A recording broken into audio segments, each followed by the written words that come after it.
when you welcome them, tell them your live stream will start.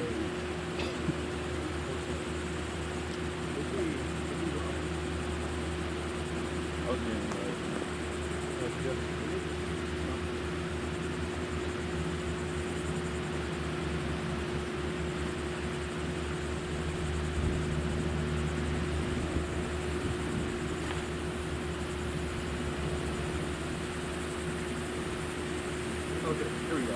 It enabled when it did. Should be good now. Very good. Apologies for the technical difficulties. Yeah, I'll just do that. All right, we're gonna be starting over. Our audio wasn't connected originally at first. Should all be good now. All right. Okay, here we go, round 2. So, good morning or afternoon, everybody. So, we are Team Sky Navigator. I'm Ryan Mangra. I'm Liam Berman. And we have Owen Reed manning the camera and Aaron Ways manning the live stream. So the 4 of us are part of Team Sky Navigator, and ultimately our long-term goal is to create a long-haul platform for stratospheric operations to provide sense and avoid capability to Group 3 and below UAVs. Now this aircraft is a risk mitigation platform as part of that full-sized aircraft.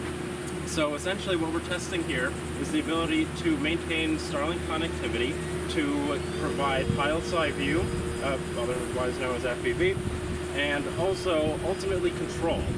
We're going to be setting up the control feature later on. However, today you'll just be seeing the live stream. So with that said, this aircraft itself is in direct correlation with the Secretary of Defense's recent memo. So it is filling that need for bolstering the U.S. UAV, specifically small scale and commercial off-the-shelf market. So everything on this aircraft can be bought, like I said, commercial off-the-shelf. A lot of these components were sourced either from Amazon, literally Best Buy, or other hobby shops and such. So on to more of the components. We'll go to Liam. As you just mentioned, all of our big ticket items are commercial off the shelf, provided graciously by DIU. You can see here what we've got 3 main integral electronic components for this test specifically. We have our Starlink, we have our USB webcam, and we have our Raspberry Pi. What's happening is the webcam is broadcasting video to the Raspberry Pi, which is then streaming it live over the Starlink up into the low Earth orbit constellation, and then back down into the internet so that you can all watch it. In the future, we're going to be also implementing what's called a PixHawk. It's a flight autonav controller for drones. That will allow us to have control over the UAV over Starlink, as well as also enabling potential operations beyond visual range. Absolutely. And as Liam mentioned, the Raspberry Pi, the Starlink, obviously that's all commercial off the shelf. Additionally, all the power systems for the aircraft are also entirely commercially off the shelf and powering their own subsystem respectively. The Starlink, the Pi, and the aircraft are all powered by their own subsystems, by their own power systems. So what we're going to do now is we're going to set up the aircraft to get ready for flight, and we're gonna put it up for you, show you that live feed view, and show you where $2,000 can get you. Because this aircraft, despite all the cool things we've just told you, is able to be maintained and operated and fought at under $2,000.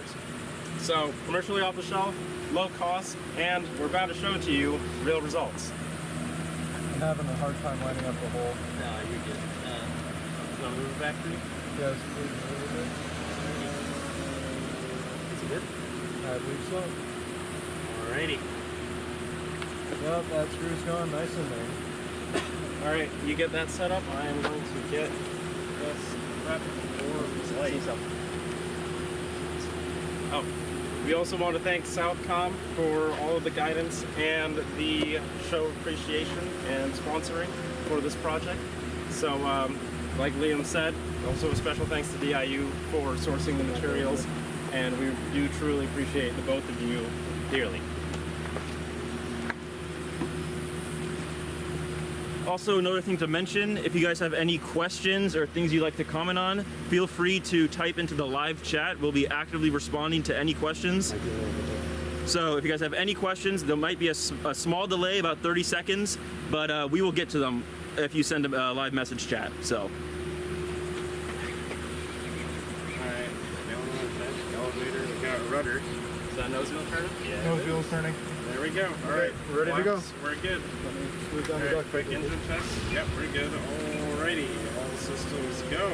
Love to see it. Throttle cut is on. We are safe. All right, we're gonna move the cooling and transition to our ram air scoop. What's important to note is that while we're all flying out here, this stream is going to be broadcast over Starlink. So while it should be coming through perfectly clear, if we have any unexpected interruptions, it is because we are operating over satellite internet. So, really quick, this is your captain speaking. What we're going to be doing on this flight today is we're going to be taking off, doing kind of a basic traffic pattern, and we're going to be showing you at different attitudes, at different pitch, different pitch angles, different roll angles. You'll see that the Starlink actually maintains connectivity the entire way and keeps our first-person view going. Alrighty. Alright, fasten seatbelt sign is on. Let's go. Are we switching to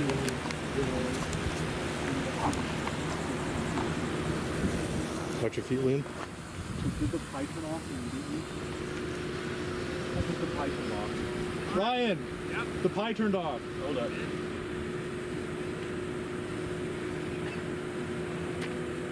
Alright, let me restart it really quick.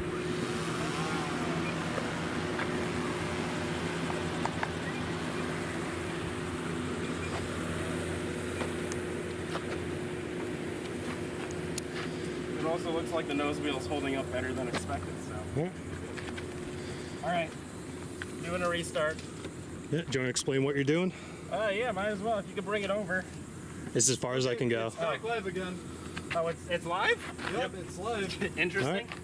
All right, viewers, it's been a while since I've done vlogging, yeah, already viewers, what just happened was the Pi cut out on us, the Raspberry Pi. That is the mini computer on board the aircraft, and it has on its own reconnected, and we are now ready for flight. So, as I said, this is your captain speaking. You're expecting a 10-minute flight to your destination, which is exactly where you took off. So we will be going up, and whenever you guys give me the okay. I think we're good. Alrighty. In that case, we're going up now.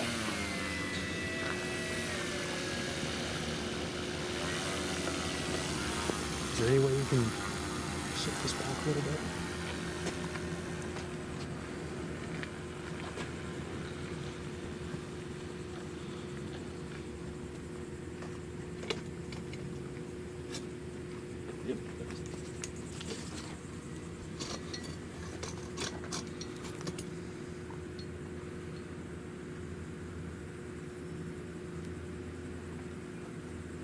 All right, so right now Liam and Ryan are getting set up just down over there. The aircraft's just about to get going. Camera's paying a little bit too fast though. Sorry.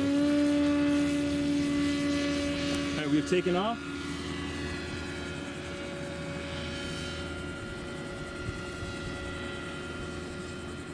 Yep. So right now you guys are getting video transmission from our aircraft fully via Starlink. It's connecting to the low Earth orbiting satellites, and that's how we're transmitting the data. So the video feed you're receiving is fully from Starlink. Yeah. So as a demonstration now, Ryan's going to be controlling the aircraft via an RC controller, as Aaron was mentioning. All the video feed that you're seeing, all the data, is coming directly from Starlink. So he's going to be doing a couple passes in the next couple seconds to give you guys a flyby view.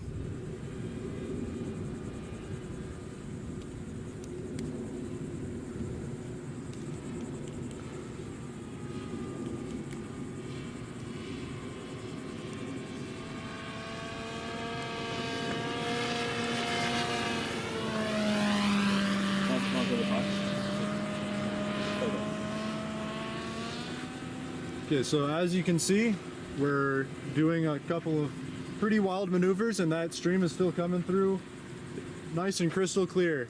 Can you do it because I'm going to be doing the live chat? I can do a live chat.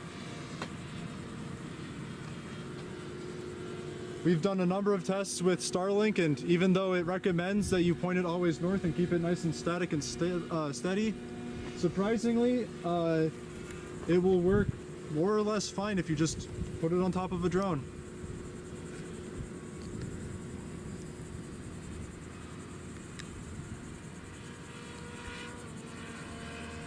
Again, any questions and comments are welcome in the chat if anyone has any.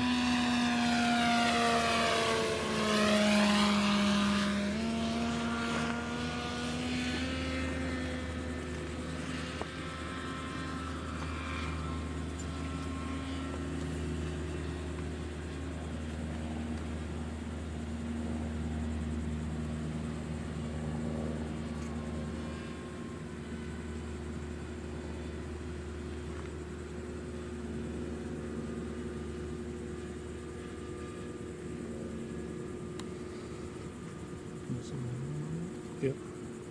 I just don't want to become too rocky.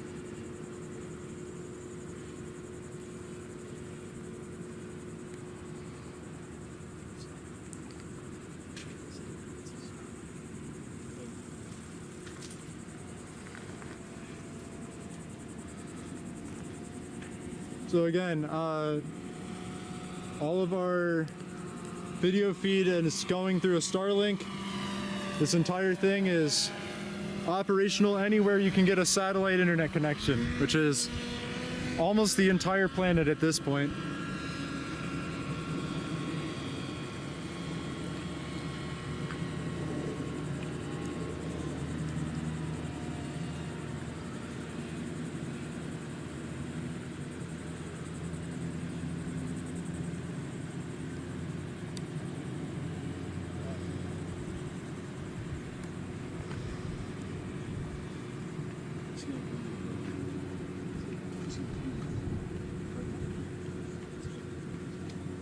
Bring it down, right? Yeah. Right. I can do it.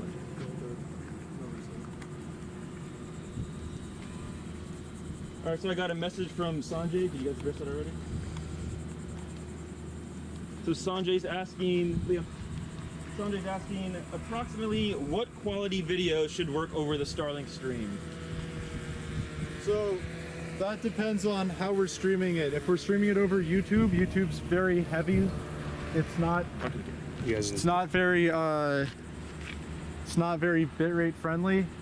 So unfortunately the stream quality is relatively not high. However, the stream that you're currently watching is in fact over Starlink as well. So I wouldn't say that this is the upper limit of how high the quality can go, but as far as I can tell, I don't think there is one. The drone has landed successfully. It's currently being taxied off the runway.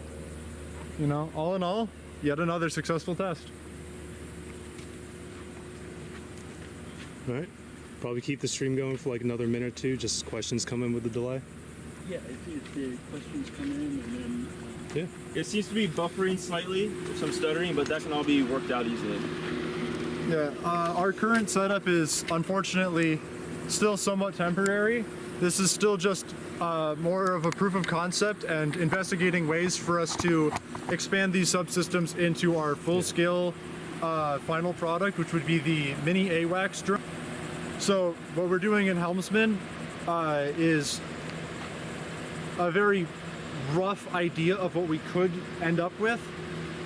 I have been personally attempting to get the video latency to be dramatically lower than what it currently is, so we could maybe get real-time FPV control of the drone, and that's coming along smoothly. I estimate I'd probably be able to finish it within the next week. Unfortunately, this test is not delivering you very low latency FPV footage and is instead a more general purpose systems check as well as demonstration. In the future, we may do another demonstration showing off the lower latency video, and after that, most likely we'd be doing IP control, so we're doing it over the internet rather than via RC like we're currently doing. However, you know, that's not what today's test is about. What today's test is about is, showing off the great work that our teams really put in with the help of DIU and Southcom.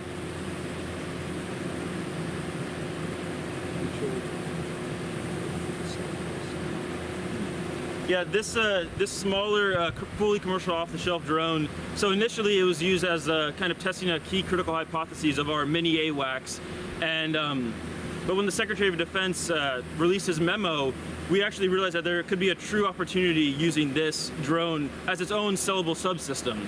So that's kind of what we're working towards now. We have the overall mini AWACS project, and this, a newly discovered sellable subsystem. So it's a really cheap, fully aligns with the Secretary of Defense's memo fully, and yeah, there's a real opportunity for this to be used.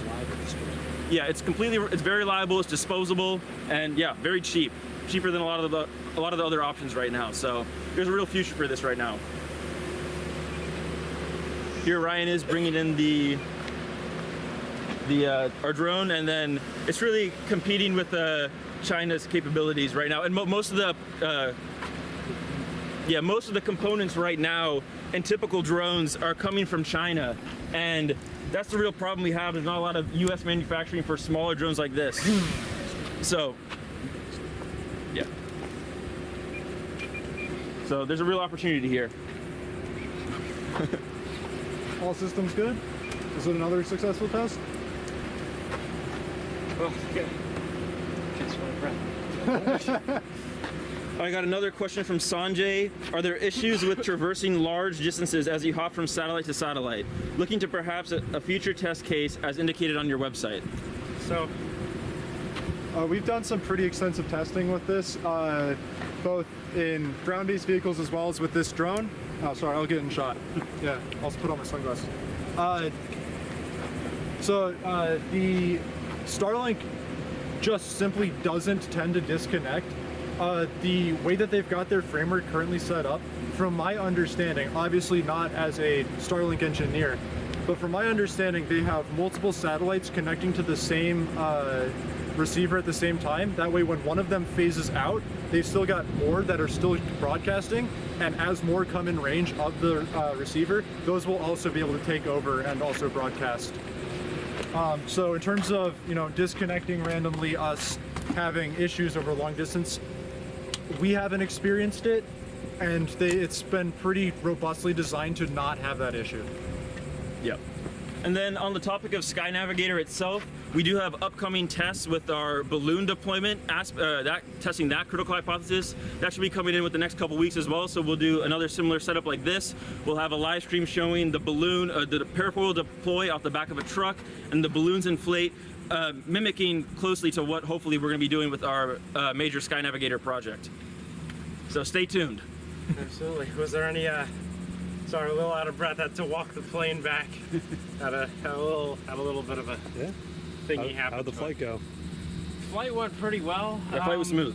We had a little bit of turbulence, but overall, that's kind of proves my point. Is that we had a little bit of turbulence. You guys maybe saw that.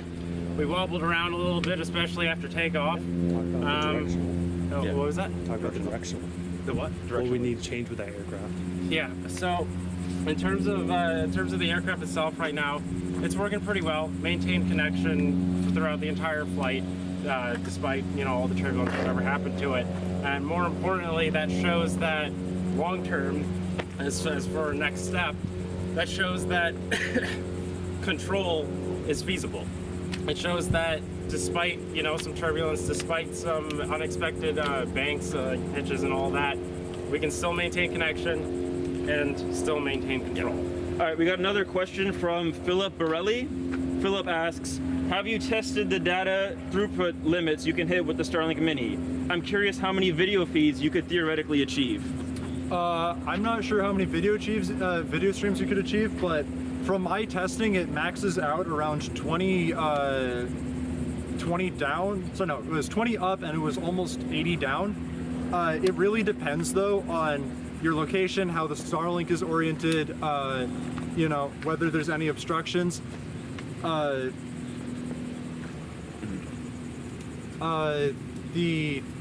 don't know how to say this, but the YouTube live stream is extremely hungry for resources and typically takes like somewhere on the realm of almost 10 to 14 up by itself. So probably only 1 or 2 video streams per Starlink would be possible.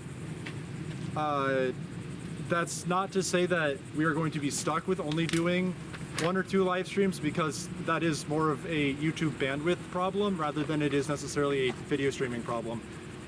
For example, I was recently testing a video streaming format called WebRTC. That was eating about 4 up from the Raspberry Pi.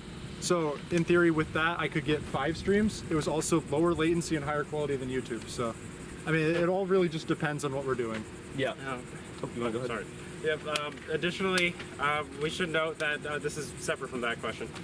One thing that I think I forgot to mention in the beginning was that this aircraft, while being commercial off the shelf, the main issue, and that's kind of what the SecDef was really getting at, is the aircraft itself, along with a lot of the specifically electronic components, are made in China. Now, as for the aircraft, like I said, made in China, unfortunately, a lot of UAVs this scale are going to be. The idea is, in terms of next steps, I told you that we're looking to control the aircraft via commercial off-the-shelf systems. Additionally, our large next step is to make a fully US-made UAV of this size to fulfill the same needs. Yeah, currently, as Ryan said, all the commercial off-the-shelf drones really that you're going to find are all made in China. A lot of components are in China, and right now, you know, per the SecDef's memo, it's really hard to kind of break into that, because if anyone wants to try to buy things, it's all from China. So we're really hoping to change that by making things all in the U.S., rely fully on our infrastructure, and that's the plan moving forward. So that's where we're going. Absolutely. And then, as I mentioned, any other questions, just pop it in the live chat. There is a slight delay, but we will get to them. We are actively monitoring the chat. Absolutely. Any questions about? Using the website too. Oh, yeah, that is true. The website, I mean, I assume you all have navigated to the live through there. The website is up. It has a lot of the information specifically pertaining to not just the helmsman, but I believe they mentioned as well the balloon tests. So definitely go and check that out so you can check our progress. Yeah, and we're going to be continually updating the website with our progress and things like that. So keep an eye on it. You can really get an idea of what we're doing, where this is going, and yeah, we have high hopes for the future. And I forgot this, Liam was letting me know too. It's probably good to say the URL. It's just Project SkyNav. So definitely, if you didn't find us through there, find us through there. We'll be doing some cool stuff coming up. All right. Thank you, South. All right. Yeah. So I believe that kind of wraps it up. It concludes it for now. We'll continue monitoring the live chat, as I said, but for the most part, this demo is done for the most part. And yeah, so thank you to DIU, thank you to Southcom, and thank you to any of our advisors who brought us here. So appreciate all your time. So we'll just keep it open, I guess, in case they send any. Yeah, we'll just keep the stream going for a little bit. There, like I said, there was a slight delay, so any questions, just send them and we'll get it answered. Yeah, if you guys will get a front row seat of what teardown process looks like. Well, not teardown process, but turnaround process. Airlines do it pretty fast. Unfortunately, we haven't beaten them yet. I don't know, we're pretty fast. We are pretty fast, that is true. We don't have to clean, what, 200 and something seats? Yeah. It was buffering slightly. All right. Yeah, it was. Yeah, it's still good. Where's the big yellow? Where's my big screwdriver at? The big screwdriver, I think you left it over there. I'll go grab it. Yeah? Oh, yeah. Did we get that? Yeah, like 16. It's still live, correct? 200. It's still, yeah, still live, correct? Yeah, Ryan. Oh, where's the big yellow?